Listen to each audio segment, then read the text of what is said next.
Hello and welcome to my recap of GamesCom 2016. My name is WW but you already know that. And to say it in the words of Markiplier, I'm home! So yeah! I'm finally back home! Anyway, so this year I went to Cologne by train, which quite honestly was the most exhausting thing I've done in a while. So yeah, probably not my preferred way of getting around in the future, but yeah, at least Gamescom camp was as chill as always, and yeah, got to meet the people I met last year there again. Was pretty cool. And anyway, to the actual interesting stuff for you, the games and hardware stuff first up, and yeah, this was pretty much the year of VR, nothing but VR everywhere we are. You probably couldn't get through any of the frickin' halls without seeing a VR headset somewhere. Of those, PSVR probably had the most booths. Like they had like a quarter of a entire hall in Hall 7, then they had stuff in Hall 6 and Hall 9. Also, yeah, all around the entire Gamescom you could find PlayStation VR. Then there was like tons of Vives in the indie booths area, and yeah, really hardly any Oculus, apart from the big stupid chunk of black that they put there again, just like last year, where you couldn't really queue, cause, you know, the sides where you actually could queue in theory were, the, emergency exits, so you couldn't really wait there. So their queues were kinda, really fucking short, and they still had to wait forever. I had that done last year. I raged about that last year pretty much. So, let's just look over Oculus and talk about the two I actually got to try. First and foremost, I got to try PSVR on my first day at Gamescom, since I did make one of those appointments that they had set up to actually be able to do. So yeah, there I played a game called Rigs, which is an arena type shooter, where you sit inside a giant mech and you shoot other mechs. It's pretty fucking cool.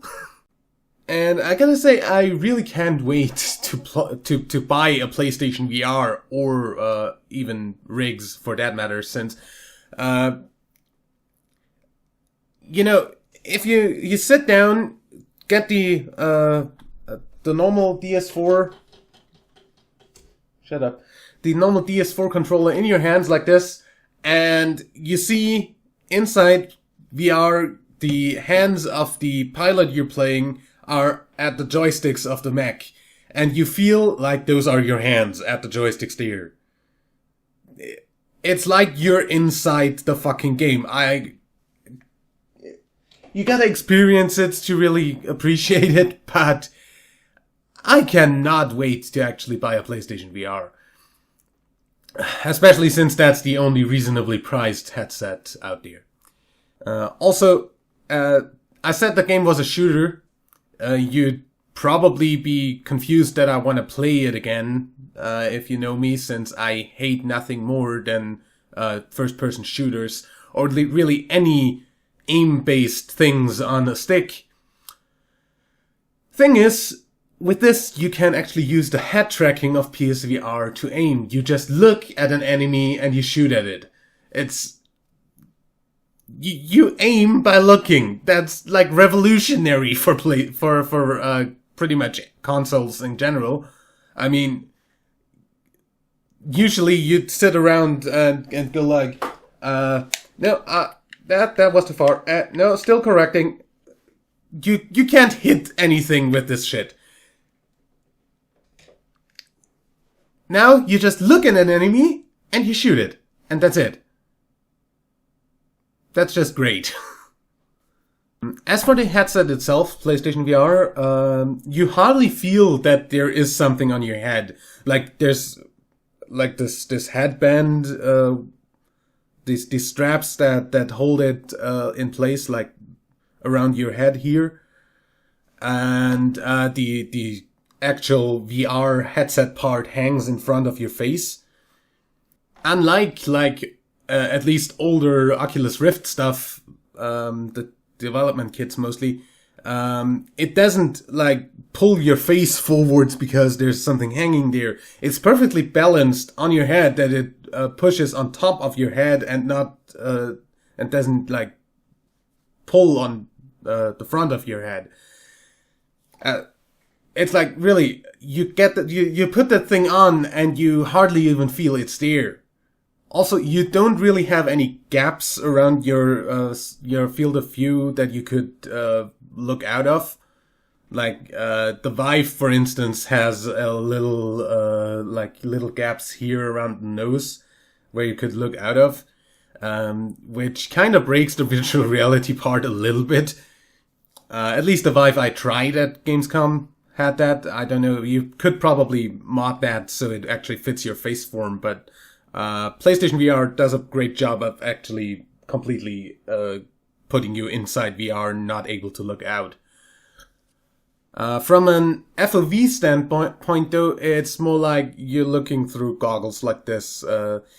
There's definitely the outer field of view is definitely just black, but it's not like you have tunnel vision. It's just like you have goggles on, like a diving mask or something like that.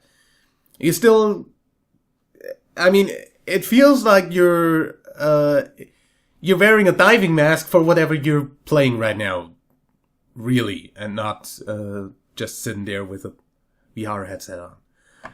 So yeah, that's absolutely great. I can't wait to buy PlayStation VR, and I'll definitely be recording stuff off of that as of December.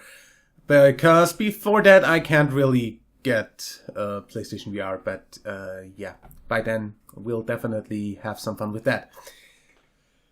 Next thing I tried, as I said, an HTC Vive. I got to play a little indie game called Blue Effect on that, and you're seeing footage of that right now. That's footage of the developer's YouTube. So yeah, that's a concept that you see a lot on the Vive, a wave-based shooter where you stand there and enemies approach you. In this case, you stand in a dark room. The only thing that lights stuff up is these balls you throw, and the enemies, some of them have red glowing lights, others don't, and it's definitely creepy, it's definitely great. The full room scale VR of the Vive does a great job in immersing you even more. The FOV of the Vive is a little bit bigger or wider than the one of the PSVR, and the controller tracking is really fucking great. You feel like you are literally inside the game using whatever the controller gets turned into. Like the guns inside Blue Effect, the gun is just as if you're holding it actually and not just the controller. It's great. PSVR is good, is really fucking good. The Vive is would definitely be my VR headset of choice if it wasn't priced like at double the price of a PSVR. So, I guess as soon as PSVR, or as soon as the Vive gets a second version, the first version will probably be a little bit cheaper, and then I might actually pick one up. I mean, I've got the space here to put that up. The space that I tried the stuff in wasn't that big. Like, this definitely is enough. Of course, one thing I need to mention, I of course managed to break stuff again on trying the Vive, since the fucking tracking completely disconnected and I just stood there with a gray screen inside the Vive, which was pretty damn nice. Just suddenly gray. Suddenly, wait, what? Is that supposed to happen? Yep, I broke it. I broke the game, as per usual. As for getting the Vive to stay on your face, the straps that they use make it feel a whole lot more like some diving goggles pressing against your face, which isn't an issue with PSVR, but still, that's a thing I don't care about really, if the VR is as good as the Vive is. So yeah, as I said, would be my VR headset of choice if it wasn't double the price of PSVR. Oculus, however, was pretty much non-existent for me, since, you know, there was like, apart from the big black cube that they used again, there was like one or two. Oh wait, there was actually one more. There was like one or two with games, and then there was one booth that was by the TV channel Sci-Fi, who had like a VR movie or like a VR series developed directly for being viewed in VR. I didn't actually bother standing in line there, since, you know, I don't want to watch movies in VR, I want to play games in VR, but yeah, that was a thing. And that's really the only things I saw an Oculus with. The other stuff, Vive or PSVR. There wasn't really much Oculus there. Which is kind of, you know, PlayStation of course will have their PSVR, and anybody on PC will of course have the Vive, since it's superior. Oculus is pretty dead to me. Yeah, apart from the VR stuff, I went to a preview screening for Dishonored 2 and Prey. Both showed a bunch of gameplay and a bunch of stuff. Really neat, and definitely expect me to play both of those games on the channel. You can have a look at shorter versions of those gameplays in the description down below. I linked you to videos on Bethesda's channels that they actually uploaded. Those are shortened versions of the gameplay that we saw at Gamescom. Last thing I tried was Titanfall 2, which had a team multiplayer demo. Wasn't really what I expected there, since, you know, they had so much emphasis on actually having a single player campaign this time. So yeah, the gameplay, I mean, it wasn't bad, it wasn't great.